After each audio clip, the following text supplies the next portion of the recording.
আসসালামু আলাইকুম। সবাই কেমন আছেন? আশা করি সবাই অনেক অনেক ভালো আছেন। আমি আলহামদুলিল্লাহ অনেক ভালো আছি। সবাইকে শুভ দুপুর বলবো না শুভ সকাল বলবো বুঝতে পারছি না। 11টা প্রায় পার হয়ে গেছে। তো এখন শুভ দুপুর বলাই যায়। তো সবাই কেমন আছেন? চলে আসছি প্রতিদিনের মতো পুরো বাড়িটা একদম সুন্দর পরিপাটি করে ঝাড়ু দিয়ে সকালবেলা কাপড়-চোপড় নিয়ে বেরিয়ে পড়েছি। অনেকগুলা কাপড়-চোপড় ধুতে হবে। আসার পর থেকেই তো ধোয়া এটা সেটা তো করার উপরেই আছি। তো মাশাআল্লাহ আজকের আবহাওয়াটা অনেক ভালো। একটু গরম পড়েছে, তবে এটা সহ্য করার মতো। এরকম আবহাওয়া থাকলে আলহামদুলিল্লাহ সারা বছর কোনো রকমের সমস্যা হবে না। তো বাড়ির চারপাশটা একদম রোদে ঝলমল করছে।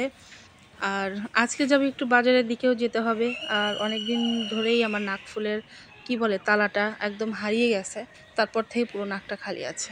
সব কাজ ছেড়ে বিকালের দিকে একটু বাজারে যাব। আজ সজনে পারবো।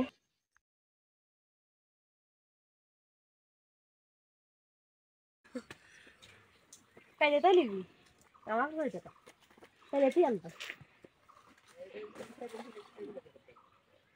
হ্যাঁ ভাই, হ্যাঁ হ্যাঁ, ওই যে তোমার ছোট চিকন ডালটা কেটে দাও। হ্যাঁ, এই সাজনা ডাক না নরম দেখিস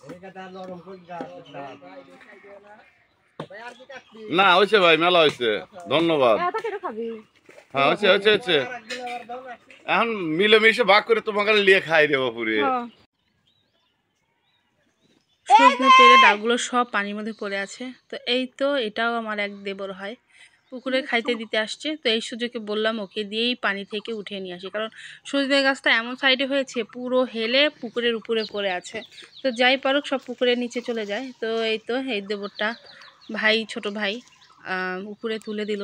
একদম ওই যে মাছ যে খাবার দেয় চারির উপর করে ভেসে নিয়ে আসলো। এই তো পাড়ে উঠিয়ে দিয়েছে। এখন আমরা পেড়ে সব ভাগাভাগি করে নেব। তো অল্পই পেরেছি। আবার এগুলো শেষ হয়ে গেলে শেষ কি সবাই একবার করেই খেতে পারবো। অল্প অল্প করেই এনেছি। আর সবাই ভাগাভাগি করে নেব। সাথে যে আমার ননদ আছে একটা, ও সাথে সুন্দর করে গুছিয়ে ফিরছি আমরা।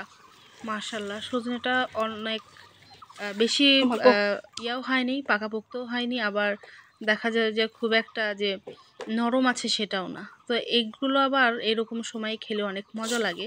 এরপরে আর কিছুদিন, 2-1 দিন বা 1 সপ্তাহ গেলে পারি একদম শক্ত, একদম মোটা, ভিতরে বিচি হয়ে যাবে। সেগুলো আবার ডাউল দিয়ে খেতেও অনেক ভালো লাগে। আমিও যদিও আজকে ডাউল দিয়েই রান্না করব, মসুর ডাল দিয়ে রান্না করব। খেতেও অনেকটা মজা লাগবে। একদম টাটকা গাছের সজনে, মাশাল্লাহ খেতে যে কি ভালো লাগবে। আমরা তো বাজার থেকে কিনি, কবে আনে, মেডিসিন দিয়ে টাটকা রাখে, কি আর বলবো। তাই তো সজনে পেরে এনে গোসল টোসল সেরে রান্নাঘরে চলে আসছি। তো পরিষ্কার করতে করতেই দিন যায়। টিনের ঘর, এখানেও মাকড়সার ঝোল টোল এটা সেটা তো সবসময়ের জন্য পড়েই থাকে, কি আর বলবো। তো রান্না বান্নার তাড়াতাড়ি শেষ করছি। নিবিড় তো রোজা আছে, আর রোজা রেখে ছেলেটা সারাটা দিন সাইকেল নিয়ে শুধু ঘুরবে। গ্রামের বাড়ি, ফাঁকা পায়ে রাস্তা, একদম মনের আনন্দে ছুটে বেড়ায়। তো রান্নাবান্না শেষ করে ছেলেও যাবে, ও যাবে। আর আমার ননদকে সাথে করে নিয়ে বাজারে একটা দর্জি আছে, তার কাছে জামা বানাইতে দিয়েছি, সেটাও আনবো। আর নিজের নাকফুলের তালাটাও নিয়ে আসবো, নাকটা খালি পড়ে আছে।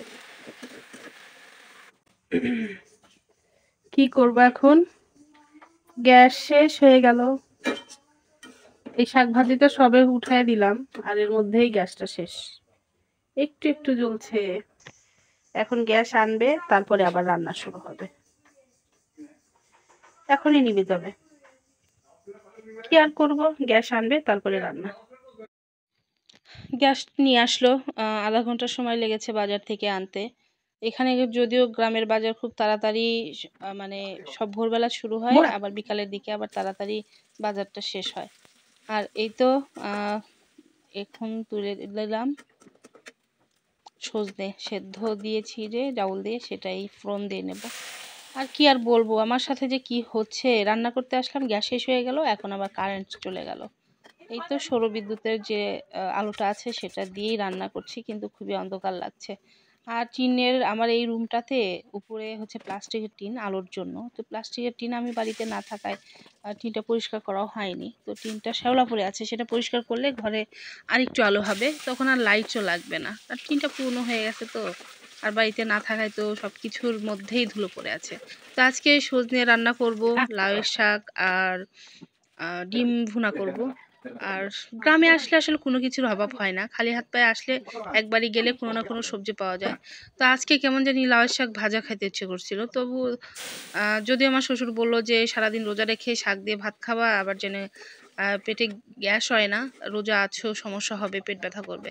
একবার কারেন্ট আসছে, একবার চলে যাচ্ছে। তো খেতে যখন ইচ্ছা করছে তো খাবোই। পাশের বাড়ি চাচির কাছ থেকে লাউ শাক নিয়ে আসলাম, নিয়ে এসে সুন্দর করে কুটে বেছে ধুয়ে একটু রান্না করছি। গ্যাসটা মোটামুটি চলে আসায় একটু ভালো লাগছে, রান্নাটা একটু তাড়াতাড়ি হবে, আবার বাজারে যেতে হবে। তো মোটামুটি আমার রান্নাটা আব্বুজি শেষ। অজু করছো? এই তার একটু পরে আজান দিয়ে দিবে। আজকে একটু খারাপ লাগতেছে আমার ব্যাটার না, শুধু সাইকেল না দৌড়াদৌড়ি করো, খারাপ তো লাগবেই। আর বিনাকপুর আসবো না, আর গ্রামে আসবো না। তুমি এই যে দৌড়াদৌড়ি করো, সাইকেল চালা এসে তুমি ঘামে গেছো ফ্যানের নিচে, এই যে ফ্যানের নিচে বসে আছো।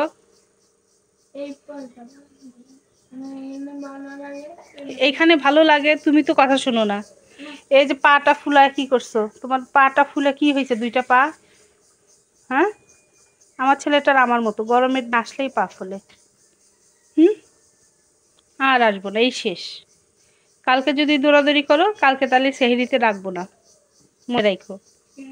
ওই যে সাইকেল, রোজা থেকে সাইকেল ওই যাই রোদের ভিতরে দৌড়াদৌড়ি করছো। এই তো আমরা বেরিয়ে পড়েছি, আমার ননদ আমাকে ভিডিও করতে সাহায্য করছে। আর এদিকে আমি বোরখা পরেছি, আমার কালো বোরখাওয়ালি। আর সাথে এক খালার সাথে দেখা হলো, তার সাথে আমরা একসাথে চাকরির বোধহয় একবার পরীক্ষা দিয়েছিলাম। মাশাল্লাহ, এই খালাটার সরকারি চাকরি হয়েছে, তো সে যাবে শহরের দিকে। তো রাস্তায় যেতে যেতে দেখা হলো, ভাবলাম আর এই টাইমে আবার গাড়ি পাওয়া যায় না। বিকালের দিকে তো সবাই তো রমজান মাস, সবাই কাজে অনেকটা ব্যস্ত থাকে, আর এই টাইমে এই সময় এই রাস্তাতে খুব একটা গাড়ি পাওয়া যায় না। তো হাঁটতে হাঁটতে আমরা যাচ্ছি বাজারের দিকে, খুব একটা দেরি না, হাঁটতে হাঁটতে কথা বলতে বলতে যাচ্ছি খালার সাথে। পিছনে আমার ননদ আমাকে ভিডিও করে দিচ্ছে। তো এই তো এই দোকানে গেলাম, দোকানে যেটা আসলাম সেটা পেলাম না। আমার এখানে আবার আমার বাড়িতে আবার ছোট ছোট একটু পাতিল নাই, যে 1 কাপ 1.5 কাপ চা একটু বানিয়ে খাবো, খুবই বড় বড় পাতিল ঘরে। তো ভাবলাম যে একটু বাজারে এসে, তো বললো যে পাতিলগুলো একদম শেষ হয়ে গেছে। তো কি আর করা, ফিরে চলে যাচ্ছি। এখন যাব স্বর্ণকারের দোকানে। অলরেডি জামার দর্জির দোকানে গিয়েছিলাম, জামা নিয়ে আসলাম। আর এখন একদম বাজারে লাস্টের দিকে একটা দোকান আছে স্বর্ণকারের দোকান, তার ওখানে গিয়ে তারপরে নিয়ে আসবো। এদিকে নিবিড় সাইকেল নিয়ে আসছে, সাইকেল নিয়ে আসছে মেন রোডে, একদম সাইকেল নিয়ে এত জোরে জোরে সাইকেল চালাচ্ছিল, আমার তো ভয়ই লাগছিল। তো বাজারের পাশে দেখেন কত সুন্দর চাষের মাঠ, সবুজ ধান ক্ষেত, কি যে ভালো লাগছে। তো মাঝে মধ্যে আমরা বিকালের দিকে এখানে সবাই, দেবর, তারপরে ননদরা, মামিদের সাথে অনেক সময় আমরা এখানে ঘুরতে আসি বিকালবেলা। তো এখন তো রমজান মাস, সবাই অনেক ব্যস্ত থাকে, যার জন্য আসা হয় না। আর প্রচুর গরম লাগছে, বোরখা পরে তো আরো বেশি গরম লাগছে। আর দেখেন ছেলেটা এমন জোরে জোরে সাইকেল চালাবে, কি আর বলবো। তো এখন যাচ্ছি স্বর্ণকারের দোকানে, স্বর্ণকারের দোকান শেষে তারপরে বাড়ি চলে যাব। খুবই ঘেমে টেমে অবস্থা খারাপ, নিবিড় তো কথা শুনছেই না, ওর মতো সাইকেল চালাচ্ছে, এদিক থেকে ওদিকে যাচ্ছে, ওদিক থেকে ওদিকে যাচ্ছে। তো নিবিড় বলছে যে আম্মু তোমরা ভ্যানে উঠে চলে যাও। বললাম যে ভ্যান যদি রাস্তায় যাওয়ার সময় পাই তো যাব, না গেলে হেঁটে হেঁটেই যাব। আর হাঁটতে খারাপ লাগছে না, একটু গরম লাগছে আর গলাটা বেশি শুকিয়ে যাচ্ছে।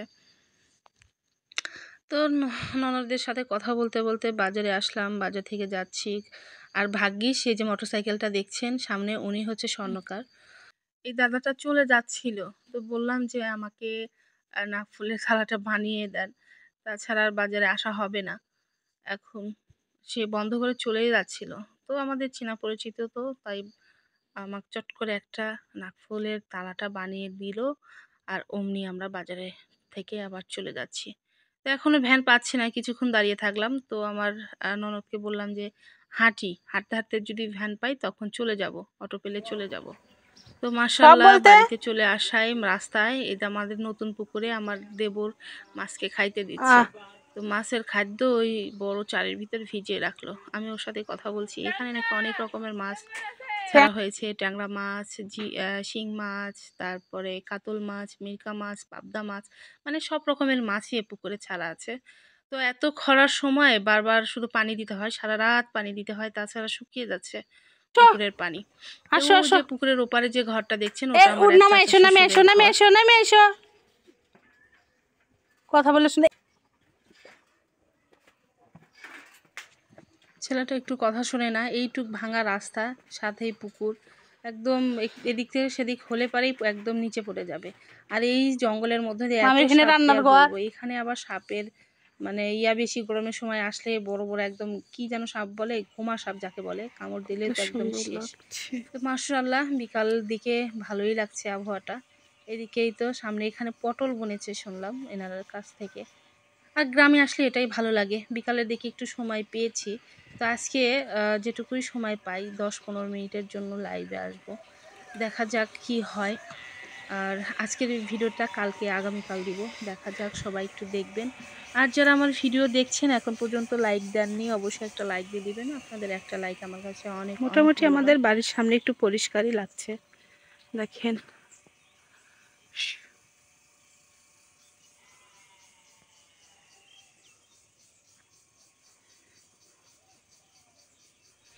মাশাআল্লাহ একদম বসন্তকাল, সবুজ পাতা বের হয়েছে, নতুন পাতা দেখতে যে কি ভালো লাগছে।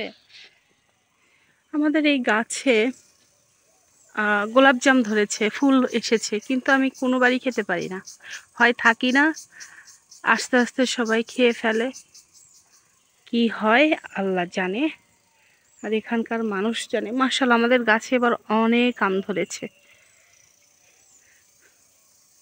গ্রামে আসার পর থেকে কাজে ব্যস্ত, এটা পরিষ্কার করি সেটা পরিষ্কার করি, দেখেন গাছের মুকুল দিয়ে পুরো উঠানটার কি অবস্থা। একদম ভেজা কাপড় চিপুড় দিয়ে পুরো বারান্দা একদম ভরে রেখে দিয়েছি। বাড়ি ঘরটা একটু পরিষ্কার থাকলে কি যে সুন্দর লাগে।